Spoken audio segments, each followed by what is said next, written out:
Hello, hello. Happy Monday. I'm gonna give them a few minutes to get in.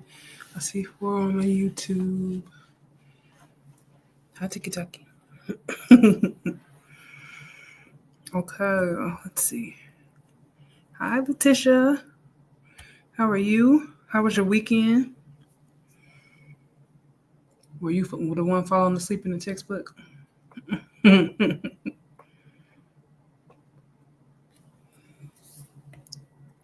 Hi, Brienne. Happy Monday.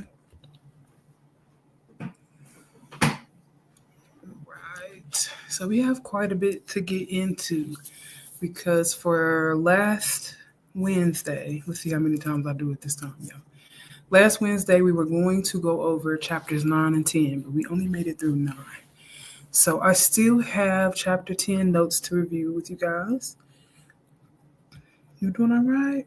You fell asleep with that book? I know you did. So talk to me. Where are you guys? How are you guys doing with the reading? Where are you this week? Let me get my notebook.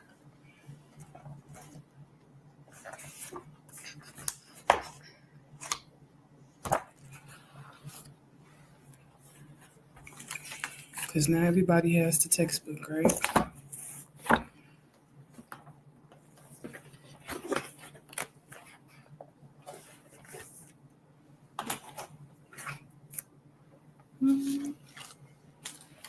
Okay, I see 5. Welcome in, welcome in. Okay, chapter 12. Just finished chapter 11. Okay, Sabu made it to chapter 11, and Letitia is on chapter 12. Brienne, chapter 9. Okay. Y'all, I went looking for the pen because I had the notebook. Now I lost the notebook. How did I do these things? That's how I did it. All right. Caught up to chapter 9. Okay, awesome. Okay, so since you guys did quite a bit of reading over the weekend, are there any questions that you have for me over the chapters that we've already covered?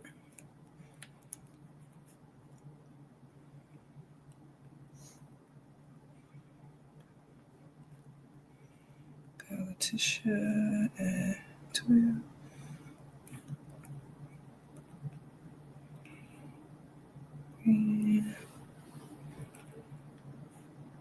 So,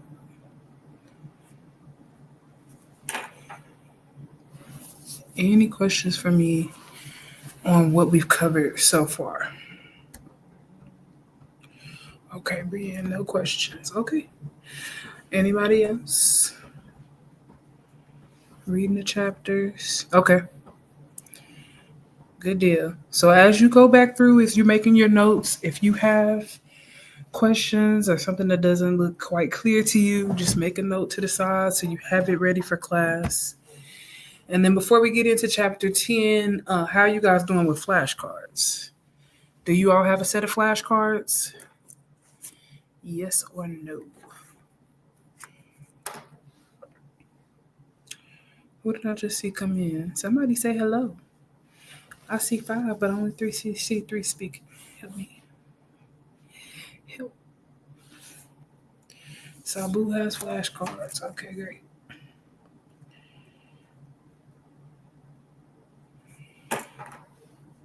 Tisha has flashcards. Ben has flashcards. Okay.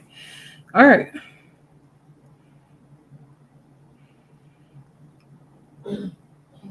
So just keep working on them as you go through and you catch the vocabulary. Make a card. I highly suggest keeping them with you, keeping them in your purse. Take them with you wherever you go. Flip through the Metro Leisure. Okay, Kenya. All right, Kenya. Not too much on that now. I appreciate you, though. You be safe. All right. Let me know when you are in a safe place to type what chapter you're on, and if you have some flashcards. Chris said, well, no, honey. I'm sorry you're not feeling well, and I appreciate you showing up. Okay, so let's get into it. Chris says same thing. I want to see what chapter of the reading are you on, and do you have flashcards? Okay, so let me get the right notes up on my screen, and let me get lecture notes up for you guys, which I'm almost done with. They're coming. They're coming. I had to let go of that demon of perfection on the formatting, so you guys can have access to that. Okay, that's the ones we're going to be going over here. It's 9 and 10. So just a real quick review of 9. Chapter 9 was over disinfection. We covered key terms. Okay, got your flashcard. We covered key terms in that Spalding classification system, which talked about what type of instruments, whether they're critical, semi-critical, or non-critical devices, and what type of processing method was required, whether it was low or intermediate level disinfection, high level disinfection, or sterilization. And we covered a few different methods of sterilization. Okay, so some detailed notes coming your way on the different chemical sterilization processes you guys might be exposed to in your sterile processing departments, as well as quality assurance. And quality assurance is going to come up again today when we get into surgical instrumentation, as well as chapters 11 and 12. All right, so chapter 10, and I'm going to drop me down so this is bigger for you. And it'll be a little bit bigger. I might up the font on that, or can you see it okay? Let me ask, is that even a problem? It seems like it's a little small from where I'm sitting. All right, so chapter 10 is covering surgical instrumentation. Now, there's quite a lot of information in chapter 10. Quite a lot of flashcards will be made for this chapter because not only are you making flashcards for the different instrumentation types, but you also want to make sure that you're including on there what they are used for, and if they offer you any type of steps on how you check them for effectiveness, right? So when we talked about that life cycle of a tray, we have that clean and sterile tray and sterile storage. It goes up to the OR and it's used on the patient. Now it's being brought back down to the sterile processing department. Somebody in decontam, Chrisette is in decontam, and she has cleaned it, she's disinfected it, she's made it safe to handle. But now on the processing side, you guys have to become familiar with the surgical instrumentation as well as how to check it for effectiveness. Because I don't want to put dull scissors in my surgeon's hand. I don't want to give them rongeurs that don't cut.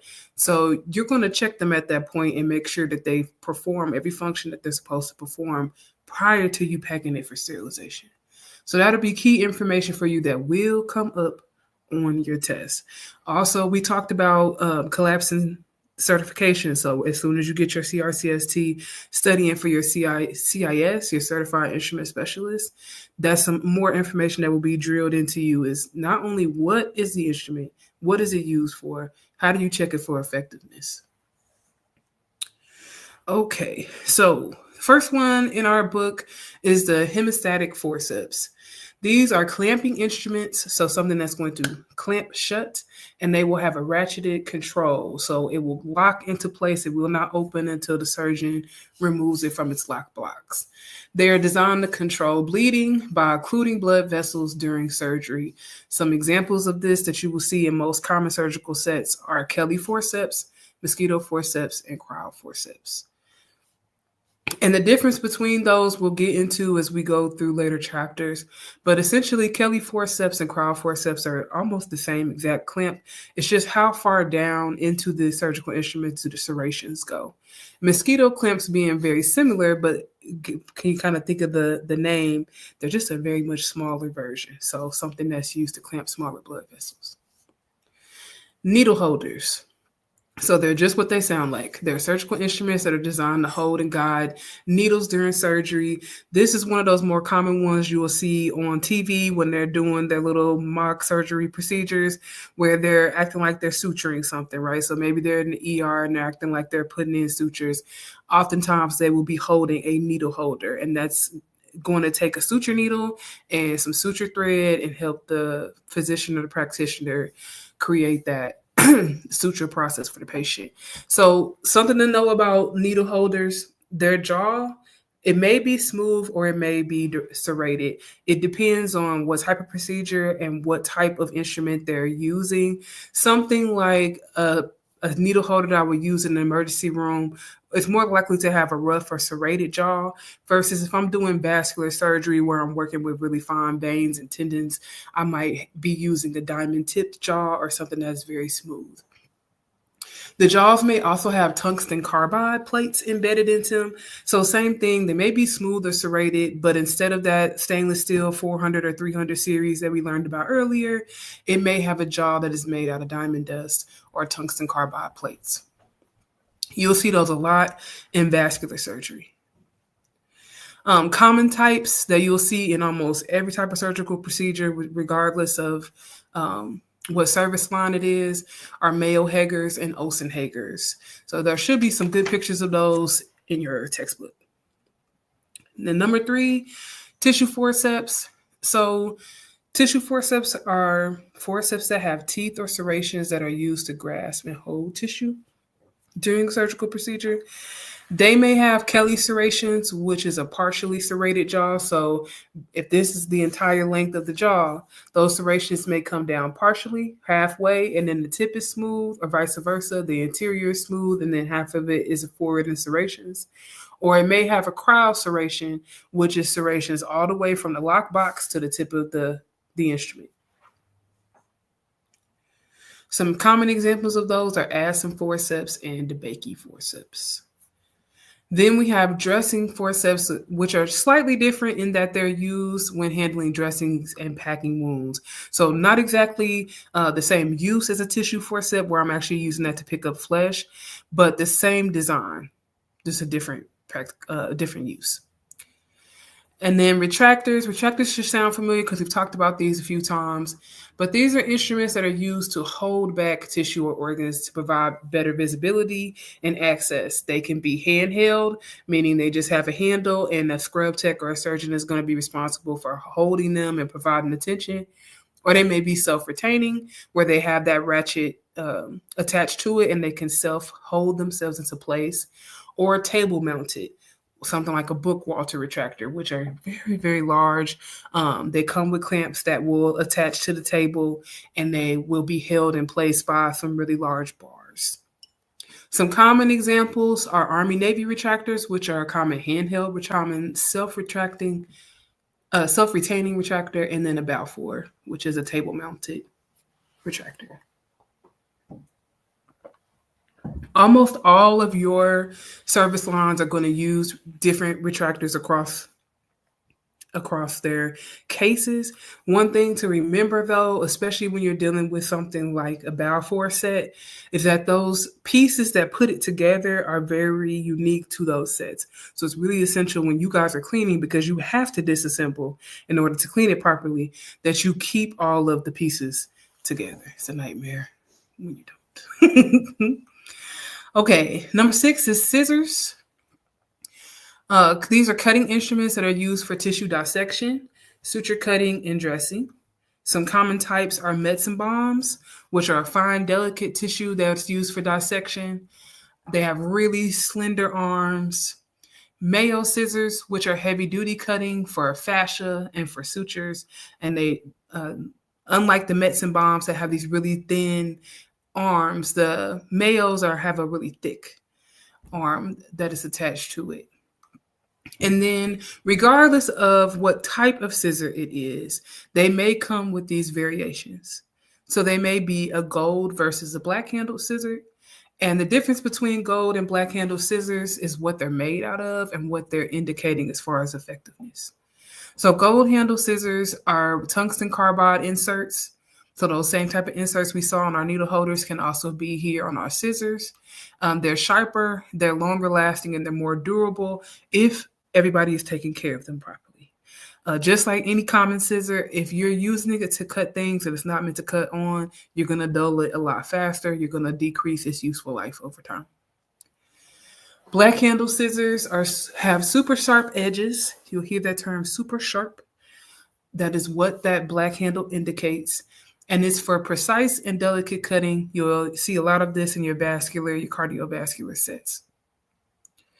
Number 8 is suctions.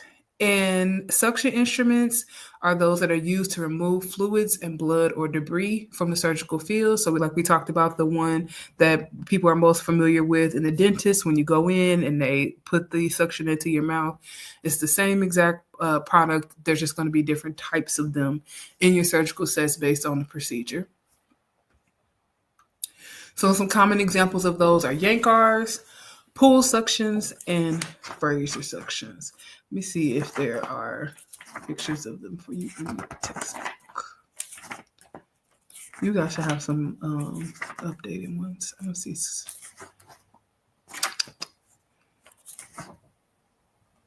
No, I see cannulas, but not my suctions. Okay, number 9, single and double action rongeurs. These are going to be most often used in your orthopedic, your neuro, and your spine cases. Also, some ENT procedural sets will have rongeurs in them. And rongeurs are cutting instruments that are used to remove small pieces of bone or tissue. And they can be either single action, which means that there's one hinge between them. So you can think about like a tool that you squeeze with your hands. There's got to be something in that lockbox that makes it open up at the top, right? So if you have one function there, it's a single action. If they have 2 functions there, it's a double action. The only difference between them is that adding in that second hinge gives you greater force. So you can use the same hand motion of squeezing, but exert greater force on whatever it is that you're cutting. Most oftentimes it's bone. So single actions are used for small, precise bone removal. You'll see them in your small bone instrument trays. Think about like orthopedic surgery when they're doing ankles or wrists. They're going to need smaller rongeurs. They don't need as much of a pressure with their grip. Double action rongeurs are for greater force, and they're used for larger bone extractions. So you think about spine or orthopedic cases where you're dealing with thicker bones. They need that second hinge. Nail nippers. Nail nippers are heavy-duty nail nippers designed to trim thick nails or remove infected tissue. You'll see a lot of these in peel packs that go out to your clinic areas. So if you have a podiatry clinic or somewhere where they're like an emergency room where they're maybe performing toenail removals from impactions, they're going to go through a lot of nail nippers. So they're the same single hinge rongeur, just specified for what it's cutting. And last but not least, of common surgical instruments, you have your Graves and your Peterson vaginal speculums. So these are instruments that are used to examine the vaginal canal by spreading tissue. So you can also think of it as a retractor. They're self-retaining retractors. Once the surgeon or the healthcare professional puts them in place, there are mechanisms that they can use so that it holds itself open. 2 types that we most commonly see are Graves speculums, which are speculums that have a wider blade at the end. So sometimes we call them duckbill because they're wider at the mouth. And then Petersons, which are narrow blades, which we use with patients that have smaller anatomy or patients that have maybe an impacted anatomy. Same as nail nippers, you're going to see a lot of Graves and Peterson speculums if you have obstetrics in your facility, if you have emergency room services in your facility. So they may be included in your surgical instrument sets, but they may also be items that are peel packed for single use. Okay.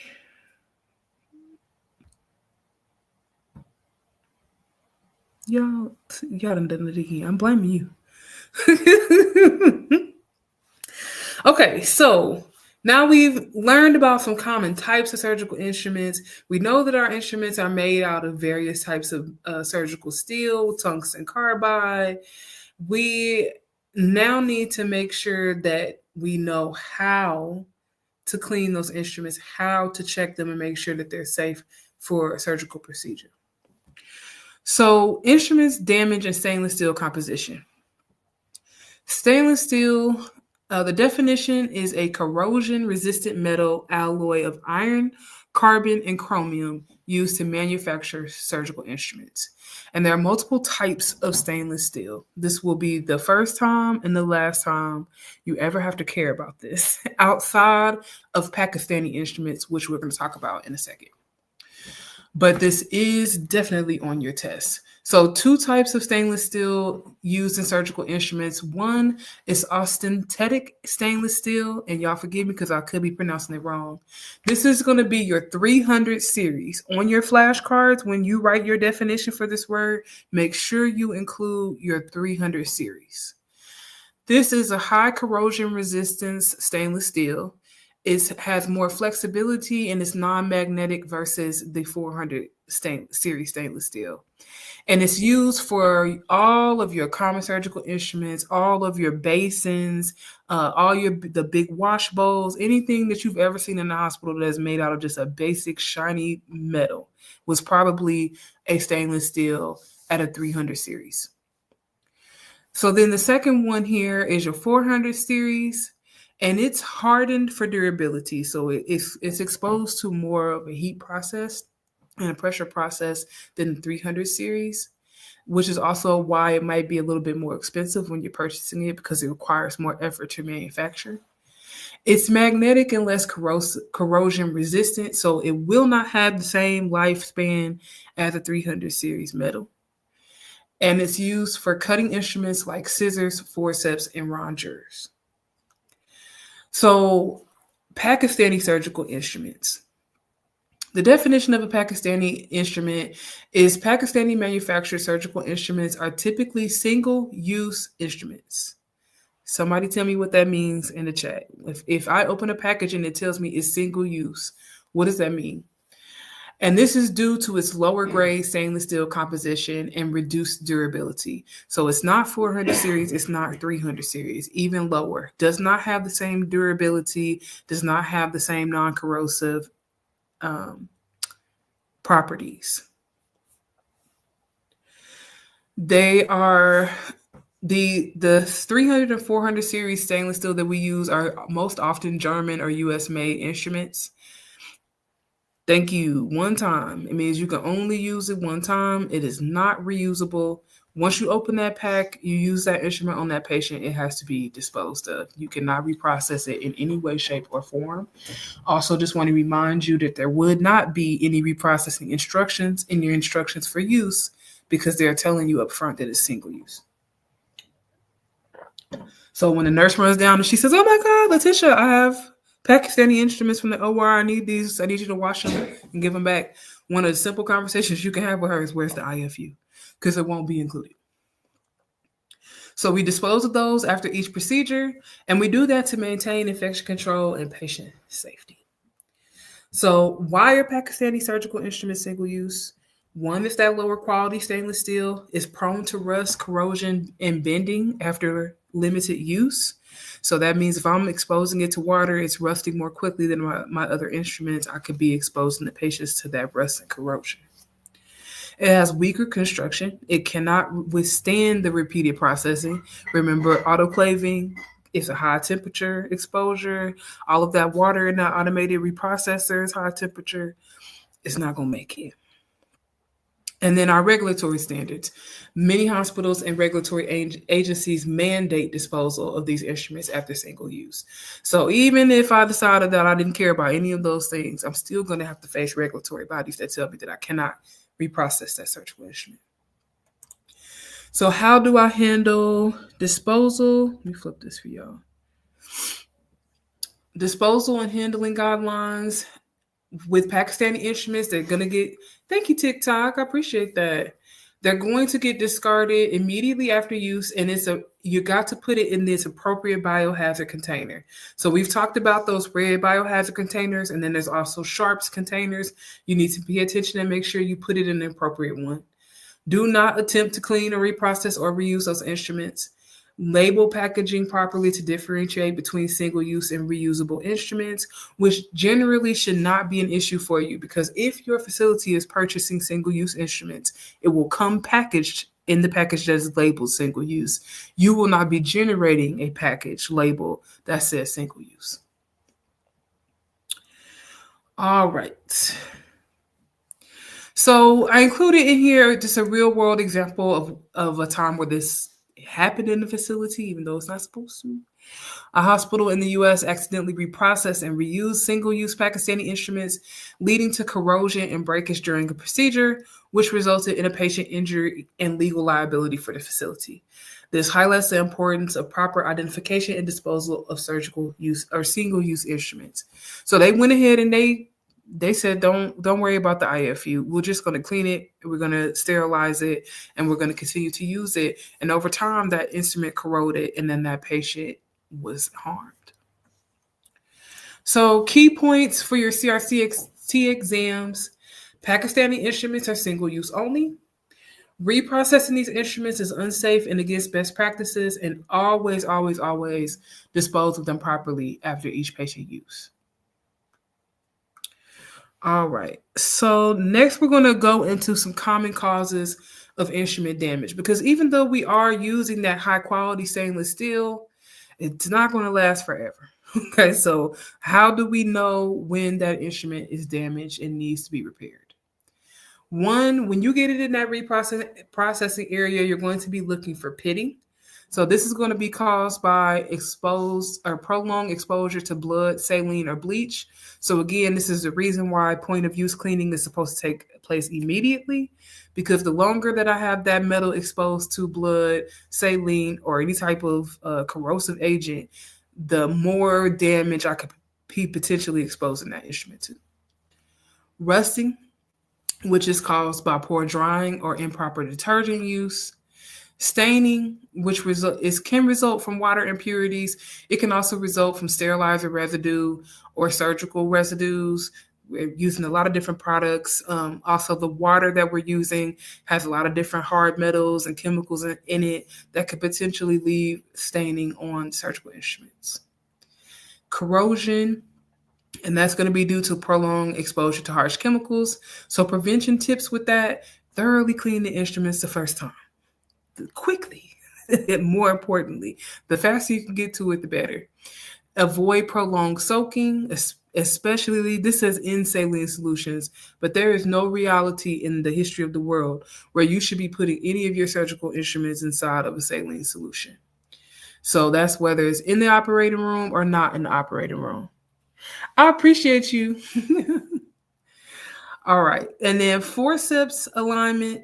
Oh, let's talk about how now we're testing those instruments to make sure that they work the way that they are supposed to work. We looked over it. We made sure it doesn't have any rust. It's not corroded. It doesn't need to be sent out repair because of those things. So now, how do I know if the scissor is sharp, the ronger is cutting X, Y, and Z? Scissor sharpen test. There's going to be materials that you're going to use to do scissor sharpening test. It should be pictured in your book. But let me go and find it so I can put it on the screen.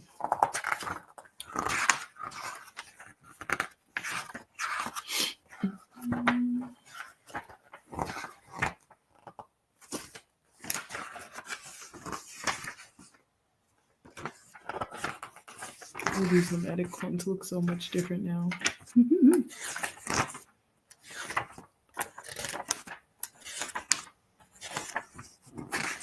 They essentially look like exercise resistance bands. Quite honestly, it's the exact same product. They don't have that in here. Oh, they don't have that. They don't have that in here. So they look like exercise resistance bands because that's the same product that they're made out of. And there's a red material, a yellow material that you will use most often to check your instrument. When you think about an exercise resistance band, it's that thin rubber, and it's meant to mimic flesh when we're doing this cutting. So some things to look out for when you do test it against the scissor is if it catches on the latex at all, if it snags in any kind of way, you want to put that instrument out for repair because that's the same thing it's going to do on a tissue, right? So it's not going to give the surgeon a precision cut. It's going to be ripping and tearing at the flesh, and we don't want that.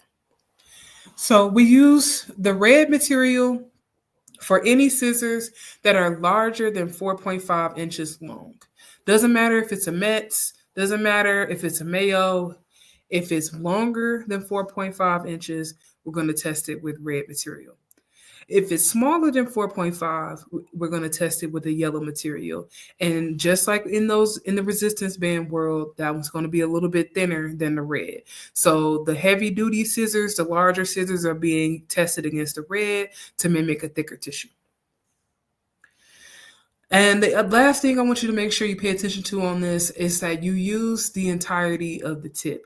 And I'll do that in 2 separate cuts. First, I would say just do like about half of the scissor tip on the latex band, cut and pull back. If it snags, it's going out for repair. If you get a clean cut, do now a longer cut with the full jaw in the same test. Pull back. If it snags, this instrument needs to go out for repair. Forceps alignment test. So our forceps are tissue forceps. You could think of them like various sizes of tweezers.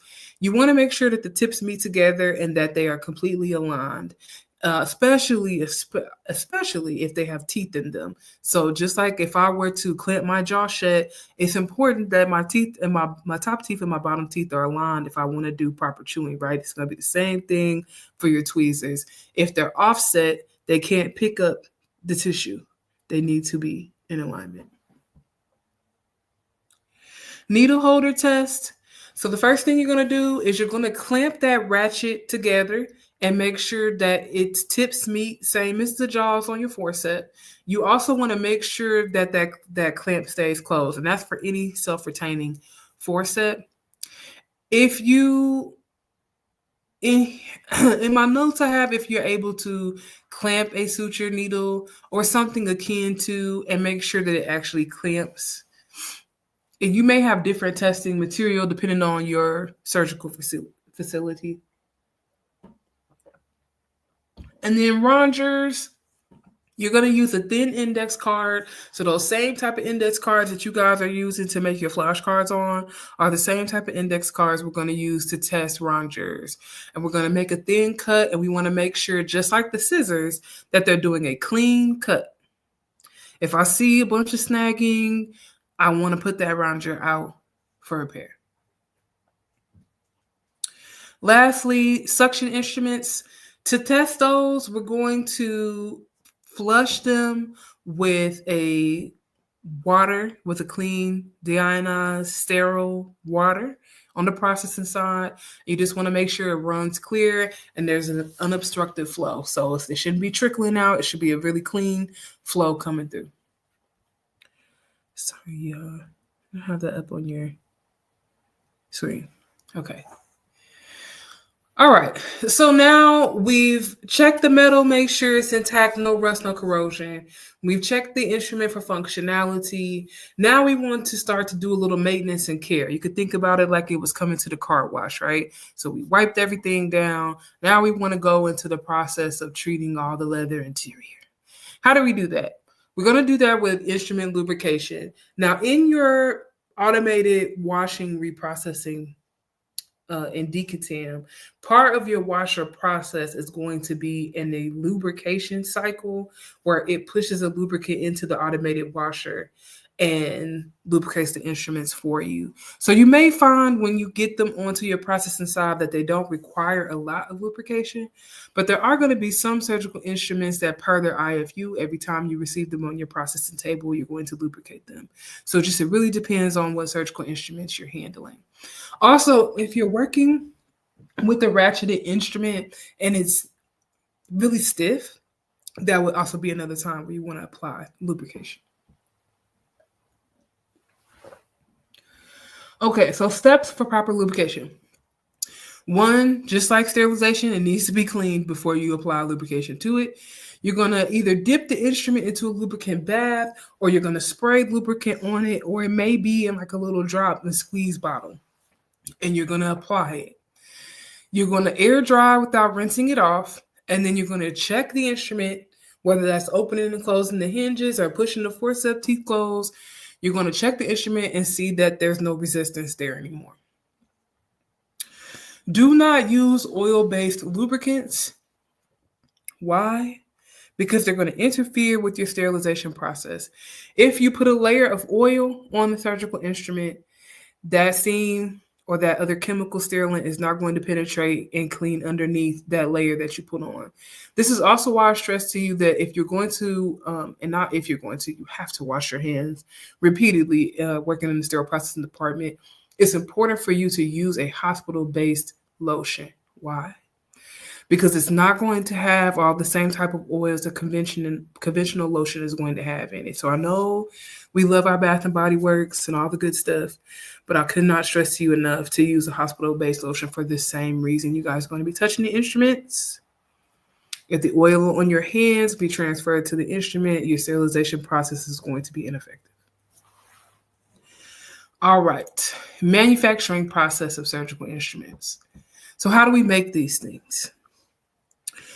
One is we're going to forge the metal, and metal is going to be heated and shaped into the desired instrument form. They do those with little templates. They'll pour the metal, press it, heat it up, and send it off for milling, which is where excess material will be trimmed off and refined. So you can kind of think about it like if you were to pop that muffin out of your tin foil pan, you might have a little excess that baked around the sides. All of that needs to be cut away in the milling process. You want one smooth form. And then it will be tempered. The instrument will be heat treated for durability. This is also where you're going to see that differentiation come in between that 300 and that 400 series metal. The more tempering that it's going to be exposed to, the higher series of metal that's going to be produced. And then lastly, it's going to be polished and finished off. So just like any stainless steel product, the last thing is going to be able to polish it and make it all shiny and new. So on TikTok, Andrea said, how do I join your program? And what chapter are we on? So you're going to join by going to the link in the bio and following the YouTube link where we go live Mondays and Wednesdays at 4:45.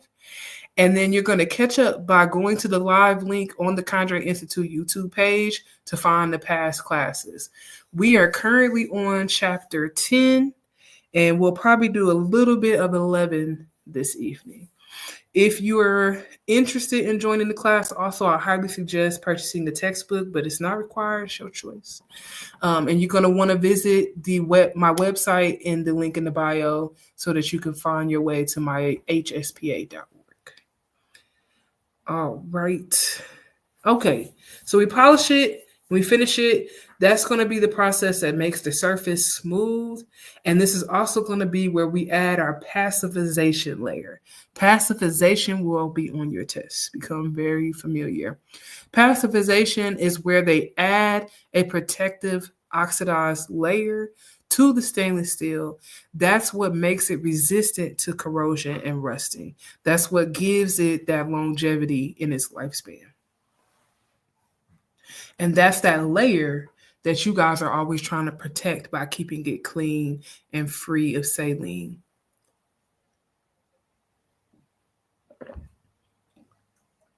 All right. Then we got it polished up. They're going to do assembly and testing. So they're going to put all the pieces and parts together, test them, and make sure that if there are any final adjustments they need to make, that it is properly aligned and it functions. And then the last thing they're going to do is etch and mark. So on every single surgical instrument, if it hasn't faded away, which you may find, absolutely, you're welcome, dear. You may find that it faded away. The manufacturer's details are going to be etched onto the surgical instrument. What does that information include? It's going to be the manufacturer's name. It's also going to include some type of item number that is correlated to their cataloging system. So I should be able to at any time call up that manufacturer based on the name on the instrument and say, hello, I have your widget number A735. Can you tell me the IFU for that instrument? Can you tell me the pricing for that instrument? That identification number is also going to be for you when you are looking at your count sheet or your list of surgical instruments that need to be included in a tray. It's going to be included on there like a recipe card, essentially, and it's going to let you know you need Alessandra's widget number 8375. You need 6 of them. They need to be included in this tray. All right. Okay, just the quiz ones. Okay, so instrument identification and protection.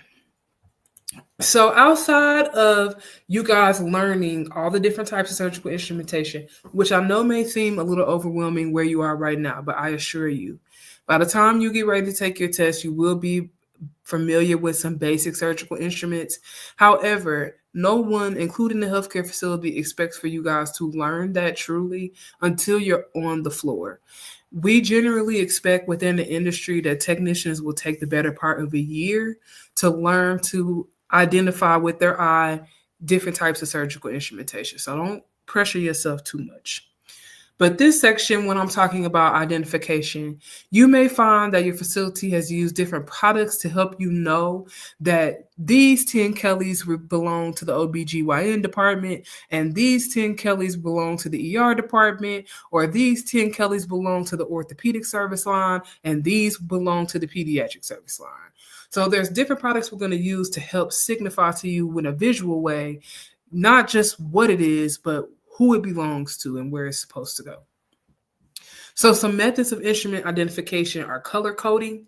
Instruments may be marked with color bands for quick identification. It's going to be very important for you guys in your processing rooms to be checking if you're using color tape to make sure that it is intact. So it shouldn't be dried, it shouldn't be chipping, it shouldn't be falling away. It should look good. Okay. Should go around the instrument per the IFU. It's usually somewhere in the 1.5 to 2 times around. And like I said, if it's falling off in any way, shape, or form, it needs to be removed and replaced. That being said, I don't want to set you up for failure. Most of the places that you go, there's going to be some form of color coding tape that is in a disastrous state that needs to be removed, but that your facility is not prepared to do. You are not a hero. This is where I'll tell you to take the S off your chest and the cape off your back. Okay, you can only do so much. Bring it to your supervisor's attention, and if they don't want to address it, you do with that what you will. Laser etching. So just like how the surgical instrument manufacturers will do some etching onto the instruments, there are now products that allow facilities and smaller, like your repair services to etch onto your instruments. So we may be able to say this is Alessandra set 1, 2, and 3 by sending our trays out to do laser etching. This might include engraving of numbers or names for tracking purposes. And then lastly up there is dot marking. So just like any QR code you've ever seen, we have some products that will attach a data matrix code to the surgical instrument in the form of a dot, usually small circular stickers that are designed to stay attached to the instrument for quite a while and go through the reprocessing methods multiple times. Okay, so these are small dots that are etched into the final metal or these sticky products that are attached to the metal, and they're for inventory control. And just like anywhere else, they are used like a function as a barcode. So there's going to be a scanner that you can use to scan that dot, and then the computer is able to tell you what instrument information has been programmed into that dot. They are a pain they are a pain to apply, but very useful for the technicians when you have computerized tracking systems. So how do we protect the instruments from damage? We've identified them, we made sure that they were safe to use. We're going to include them in our surgical instrument set, and now we're going to expose them to the sterilization process. So before we do that, we want to package them in such a way that they're protected from additional harm. You're going to do that by using things like instrument stringers, which for all of these instruments that I have, which we call ringed, which are those ratcheted ones that open and close. All of those instruments are going to be strung onto an instrument stringer. You can almost think about it like a clothesline, a metal clothesline for them all to hang on. And that will go into your tray to keep the scissors and clamps open during sterilization. Because again, we want to make sure that all of the surfaces of the instruments are being exposed to the sterilant. Then we want to store delicate instruments separately. So there may be additional small boxes or different types of sterilization bags you may use to put delicate instruments inside of to keep them separated from all the heavier instruments that are inside of that tray. So I may put my stringer instruments on the bottom and then lay my delicate instruments on top. You're going to avoid stacking heavy instrumentation on top of delicate ones. We don't want to damage the instruments, so we want to layer them in such a way that lighter instruments are on top of heavier ones. And then lastly, we're going to use protective tip covers. These tip covers are going to come in all kinds of sizes. If you find that you need a certain size that you don't have access to, do make your leadership aware so they can get that ordered for you. But essentially, these are plastic tips that go onto the ends of the instruments and keep them from running into each other or running into the middle of the tray. All right, so chapter review questions for 10. What type of stainless steel is used for cutting instruments like scissors and rongeurs? Howdy ho over there.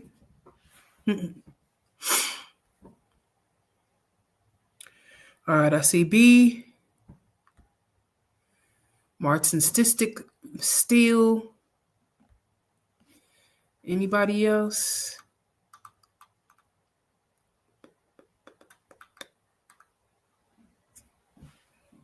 I had to look, make sure I didn't have to think of the answer key up there again. Yes, the answer is B. Okay, number 2. Which test is used to check the sharpness of scissors?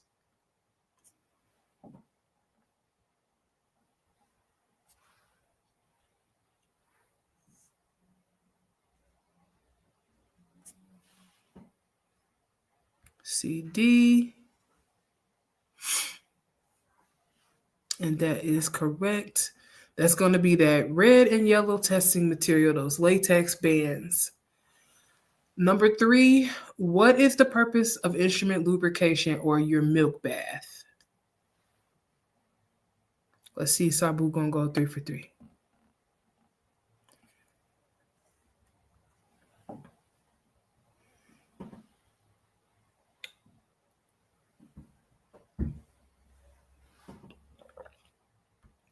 Sabu says C.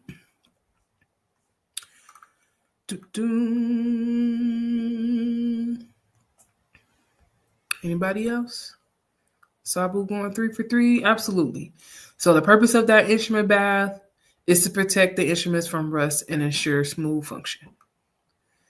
All right. And then the last one I'm going to ask off screen because if I flip it, it's going to show you my answer key.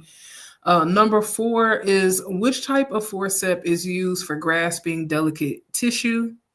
Is that A, a dressing forceps, B, an Aten forceps, C, a Crowell forceps, or D, a Kelly forceps?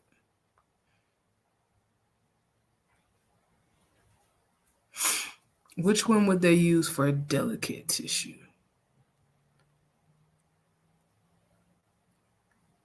A, a dressing forceps, B, an Aten forceps, C, a Crowell forceps, and D, a Kelly forceps.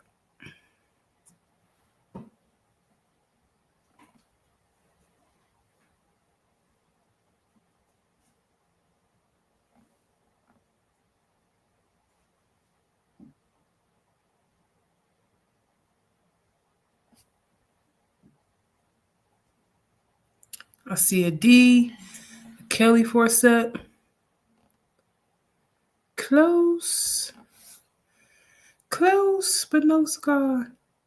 So the answer to that is going to be an Aten forceps. Now, let's say you come across this question on your exam. And you don't remember exactly what all of the tissue forceps are for. Let's talk about a couple ways you might do the math on this one. A dressing forceps is going to be used for what? Right? We talked about that. What type of products is it being used for? I can repeat it absolutely. Which type of forceps is used for grasping? And since I already, let me show it to you since you already gave the answer key. Which type of forceps is used for grasping delicate tissue? Now, it wouldn't be my dressing forceps because I can tell straight out by the name that that is used to do dressings with that product, right? So that's going to be picking up my sponges. That's going to be picking up the products that my surgeon is using to suture. Then I have an Aspen forceps. Nothing special there. No real clues for me there. Crowd forceps and Kelly forceps. If I remember that my crowd and Kelly forceps are handheld, those ratcheting forceps, then that will help me reduce this down to the only logical answer being the Aspen forceps. So even if I don't know that acids are used directly for tissue, if I'm familiarize myself with the fact that dressing forceps are used for dressings and that Kelly's and cryos are two versions of a handheld retractor, that will help me answer that question. All right. Okay. So we are almost at time. When we meet back on Wednesday, we're going to be going over chapter 11 and chapter 12 of the textbook, which is covering complex surgical instruments.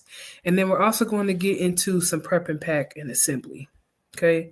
So we're talking about the products that we use in order to make these sterile packages ready to be exposed to a sterilant. We've cleaned them. Now we've learned about how to check them for effectiveness and cleanliness in the processing side. And next we're going to learn how to pack them. Real quick before I let you go, I'm going to show you this when we meet back on Wednesday, but I thought it was a nice little video they had here of how to wrap a surgical instrument. Sorry, Tiki Tucky, it's only on my YouTube. I don't know how to share it over there yet. But if you go over to YouTube and click on the live function, you'll be able to see. So I wanted to share this video with you to show you what a processing area looks like. So at this table that we see here, you can see above her, she has some different products. So we see some pill packs. She might have like that instrument lubricant may be up there. She might have some alcohol, some sterile water. And beside her, we also see these blue wraps. So these are sterilization wraps that we'll use to wrap surgical instrument trays in and help them be prepared for sterilization. Once you guys put them into the wrap and you seal the wrap with tape, unless that packaging is damaged or cut in any type of way, it's considered to be sterile after you perform your sterilization method until you, like I said, until you damage it. So until they open it in the room or you dropped it on the floor or something of that nature. So let's take a look at how she's performing the envelope fold.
Now, I want to take you back really quickly to this label that she attached to the surgical instrument. This is something that you're going to see if your surgical facility is using a instrument tracking system, a computer-based instrument tracking system, which almost, I don't want to say all, but many of them are utilizing. If they don't have a computer-based tracking system, you're still going to be putting all the same instrument information on the tray. You're just going to be handwriting that on your tape, right? So you're going to need a whole lot more tape than what she was using. But I wanted you to notice this because it has not only the name of the instrument tray, but it also has some information identifying where it's supposed to be stored. We see a temperature there, and I know this is showing up in another language, but you can see there this says 134 degrees Celsius. So it's letting whoever is sterilizing it know what temperature it needs to be exposed to. It also has a date and a sterilization time on it. So this is all information that's going to be required to be on the outside of your trays so that you're able to trace them back. Like let's say that, I have a malfunction with that sterilizer and I need to go back and find out where all those trays are. Because this barcode has been scanned to go along with that sterilizer load, I would be able to have a little easier time locating it. So I will bring that back up when we go over. I already had it ready for you guys. I wanted to give you a little preview of that. Okay. Any questions for me before I go? It looks like, let's see. We're going to be doing 11 and 12 on Wednesday. And you guys are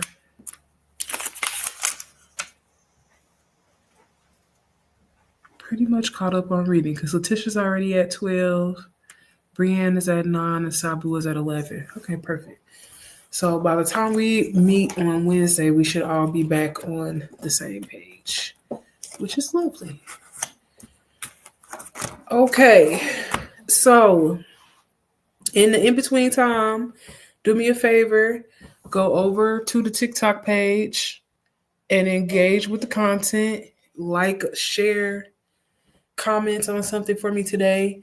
I do only have 2 responses so far on the disinfection assignment. So if you haven't done that already, please do that. Really simple assignment, reminder to go find a bottle of disinfectant, flip over the bottle, look for that instructions for use, and comment with the contact time or how long does the surface need to be wet in order to render this disinfectant effective. Any questions about that? All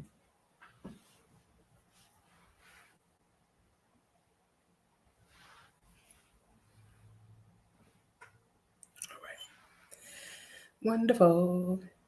Okay, and then I think that's it. Then we will see each other again on Wednesday at 4:45. Per the usual, I will have a little more time to stay over and answer questions if you guys need help with anything. I know that there's quite a few people that are catching up on the reading. So again, I know I say it every class, but please do not hesitate to ask me questions about the chapters that we've already covered. Just because we've moved on doesn't mean that I don't want to be available to you. And if you are just joining, go to the link in the bio. Make sure that you follow the YouTube page where we go live and you guys are able to type and ask your questions and answer your questions there. Okay. I hope you guys have a wonderful week. And I will see you on Wednesday.